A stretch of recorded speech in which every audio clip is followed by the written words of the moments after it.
நீங்க உங்களுக்கு ஒண்ணு தெரியலனா அது வந்து தப்பு, அது வந்து இலூஷன் சொல்லாம அதுல என்ன காரணம் இருக்குன்னு சொல்லணும். இப்ப ரீசன்ட்டா ஐஐடில வந்து கண்டுபிடிச்சிருக்காங்க. எந்த ஐஐடிங்க? கிர் அப்படின்ற ஒரு பசுல இருந்து. எந்த ஐஐடிங்க? ஐஐடி 10 அதாவது ஐஐடி காரக்பூர் நினைக்கிறேன், அது சரியா தெரியல.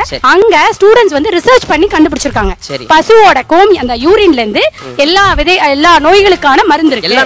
எல்லா நோய்களுக்கான மருந்து இருக்கு. It's proven. பசு மாட்டு யூரின் குடிச்சா கேன்சர் குணமாகும்னு வாட்ஸ்அப்ல பரப்புது. பசுவே ஆனா கோமாரி நோய் வந்தா செத்து போகுது. மாடு எத்தனை விஷம் கொடுத்தாலும் அந்த மாட்டோட விஷம் சிறுநீர்ல வரதில்ல. அது உங்களுக்கு தெரியுமா? நான் குடிச்சது இல்ல, எனக்கு தெரியாது.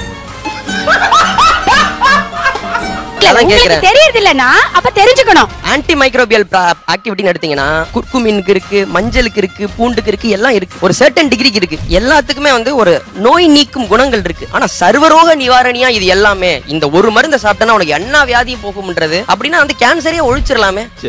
அது யாருக்கும் தெரியுதா? It's highly confidential.